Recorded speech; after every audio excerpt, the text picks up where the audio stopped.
यानी कि दो लाइनें होती हैं उसमें, एक सी का लाइन होता है मतलब कंट्रोल, और एक होता है टी का लाइन यानी कि टेस्ट। तो दो लाइनें जो होती हैं एक सी के लिए होती है और एक टी के लिए होती हैं। एक बार क्या होता है सी की लाइन डार्क आती है और टी की लाइन जो होती है वो आती तो है लेकिन वो थोड़ी लाइट पिंक लाइन होती है, यानी कि उस पर हल्की पिंक यानी हल्की गुलाबी रंग की लाइन आती है। तो इसका क्या मतलब होता है, इसके कई मतलब होते हैं। पहला, या तो आपने यूपीटी टेस्ट अपना बहुत ही जल्दी किया है, यानी कि आपको पीरियड अभी स्किप नहीं हुए हैं या फिर एक ही दिन ओवरड्यू हुआ है और आपने यूपीटी टेस्ट कर लिया है, तो ऐसे में आपका जो टी वाली लाइन आती है वो हल्की पिंक आएगी यानी कि गुलाबी आएगी। दूसरा, अगर आपकी प्रेगनेंसी कंसीव हो गई यानी आप प्रेग्नेंट हैं, लेकिन अगर आपकी प्रेगनेंसी की जो लोकेशन है वो कहीं और है यानी कि एक्टोपिक प्रेगनेंसी है, तो ऐसे कंडीशन में भी यूपीटी टेस्ट पॉजिटिव आता है, लेकिन जो कंट्रोल वाली लाइन होती है वो आपकी, या टी वाली लाइन जो होती है वो आपकी लाइट होती है यानी कि हल्की गुलाबी होती है। तो ये दूसरी कंडीशन है जिसके अंदर हल्की गुलाबी लाइन आती है।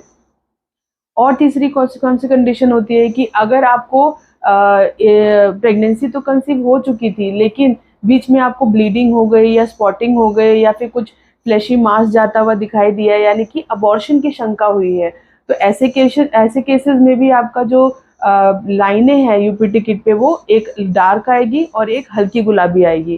तो ये तीसरा कंडीशन है जिसके अंदर जो लाइनें हैं वो हल्की गुलाबी आती है।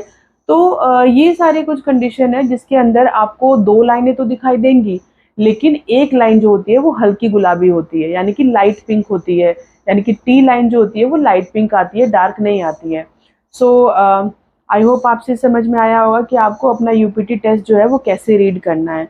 और अगर इसको भी रीड कर लिया आपने, ठीक है, आपने घर पे आपने कर लिया टेस्ट, लेकिन जो भी इसका रिजल्ट आता है, जो भी इसका कंक्लूजन आता है, आप इसे खुद से ना करें घर पे इंटरप्रेट। आप यूजुअली इसे टेस्ट करने के बाद डॉक्टर की सलाह लें, डॉक्टर को दिखाएं, जो भी आपका कंफ्यूजन है अपना आप डॉक्टर के थ्रू दूर करें और गायनोकोलॉजिस्ट से कंसल्ट करके अपनी जो भी आगे की क्वेरीज है वो सॉल्व करें और खुद से अपना ट्रीटमेंट अपना इलाज ना करें।